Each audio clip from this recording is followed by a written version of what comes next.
Salve galera, mais um vídeo da Musa Cult, que é Memória, Cultura Social Americana. Hoje eu vou trazer um assunto para vocês bastante importante, aproveitando aqui que eu assumi a minha identidade. Vou falar sobre o pardo no Brasil e representações políticas. Vou responder algumas perguntas, acompanha aí, tá bem interessante. E vou falar a importância da gente falar sobre a categoria pardo no Brasil e o que isso tem a ver com a questão política. Acompanha, gente, tá muito importante esse vídeo. A primeira pergunta é: como surgiu a categoria ou raça pardo no Brasil? Então, desde que a gente vê os registros da história do Brasil, raça sempre teve muita relevância. E a categoria pardo, ela teve registrada nas cartas de Pero Vaz de Caminha, quando ele veio aqui, né, usurpar o Brasil e roubar a terra dos povos originários. Ele caracterizou os povos vindos, né, das Américas e todos esses lugares que ele achava diferente dele como pardo. Então, hoje em dia, o IBGE, que é o Instituto Brasileiro de Geografia e Estatística, né, compreende a categoria pardo enquanto raça e cor. E a próxima pergunta, né, quais são as problemáticas do pardo? Então, gente, a problemática maior do pardo é que ela foi uma estratégia, inclusive política, de apagamento da raça preta no Brasil.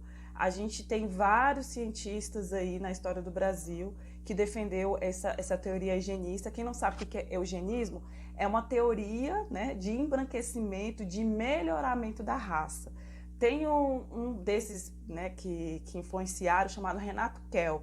Ele foi o fundador da Sociedade Brasileira Eugenista de São Paulo. E suas ideias fizeram com que culturalmente fosse criado esse melhoramento da raça brasileira, porque eles achavam que o maior problema do Brasil era uma questão de raça. Os pretos aqui no Brasil era um grande problema social. Então eles criaram essas teorias de embranquecimento da raça preta através da categoria do pardo. Então o pardo, a gente pode falar que é uma categoria criada de sumiço, de extermínio da raça preta no Brasil. Olha o tanto que isso é problemático. Eu vou trazer um exemplo disso através de um quadro chamado A Redenção de Cã. Vou explicar esse quadro para vocês na próxima imagem. Então, galera, essa imagem aqui, Redenção de Cã, é uma obra de Modesto Brosco, de 1895. Então, a gente pode ver três pessoas aqui importantes nesse quadro. A gente tem uma senhora preta retinta, olhando para o céu e agradecendo, pedindo clemência ali, que a sua filha, suposta pode ser, né, uma mulher que é parda, está sentada ali segurando um bebezinho branco, e do outro lado a gente tem um homem branco sentado numa parte já estruturada, urbanizada da casa, e bem ali relaxado, tranquilo, né, olhando toda aquela cena, que pode ser supostamente o pai. Então a gente pode ver que ela está pedindo agradecimentos pelo filho dela ter nascido branco, né? Então esse embranquecimento gradual da raça preta, né? Então a gente tem essa representação desse quadro aqui falando sobre isso. E um exemplo que eu tenho também, quando eu nasci, eu lembro que as minhas tias pretas, retintas, olharam para mim e falaram: graças a Deus nasceu um bebê branco, né? Então, assim, muitas das pessoas já ouviram isso, né? Que ainda bem que não nasceu preta, né? Ainda bem que nasceu clarinha, né? E toda essa problemática desse embranquecimento. O porquê, né? Que ainda bem nasceu clarinha. Então, isso tudo faz parte da cultura racista e eugenista do Brasil. E a terceira pergunta é: ser pardo no Brasil, o que é? É ser branco, preto, negro? Então, gente, vou até botar meus óculos aqui e vou trazer umas contextualizações para vocês entenderem que eu fiz uma pesquisa. Segundo o pátrio Rafael Bourdieu, do autor do vocabulário português e latino, publicado em 1720, pardo significa uma cor entre branco e preto, própria do pardal, um pássaro, né, inclusive, de onde parece ter vindo o nome. Então, sem definições, né? Aí tem uma outra definição aqui do Bernardo Bacelar, que ele fala que nem preto e nem branco.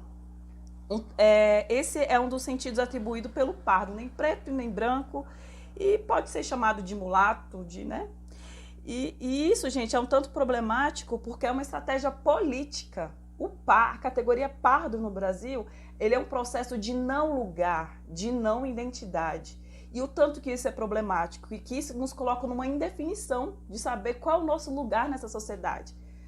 Uma estatística real a gente tem, né? Os pretos e pardos no Brasil, eles fazem parte das piores estatísticas. Nível de desemprego, fome, calamidade pública, né? E todas essas estatísticas ruins, genocídio do povo preto, tal pardo também, encarceramento da juventude, tal pardo também. Então, tanto que é importante a gente se reconhecer uma identidade negra, que é uma identidade política, a partir de uma sociedade racista, né, que usou a categoria pardo aí como embranquecimento e sumiço da raça preta no Brasil. E a última pergunta, que eu já dei um spoiler no vídeo anterior, qual é o lugar do pardo na sociedade brasileira? Então, gente, né, o nosso lugar não é compactuar com uma sociedade racista, não é compactar com os grupos brancos hegemônicos que querem o sumiço e o extermínio da nossa raça. A nossa postura tem que ser ao lado do povo negro, nós somos pessoas negras. A nossa posição política é lutar contra o racismo, contra a desigualdade social e tudo de ruim que esses grupos hegemônicos fizeram com a gente.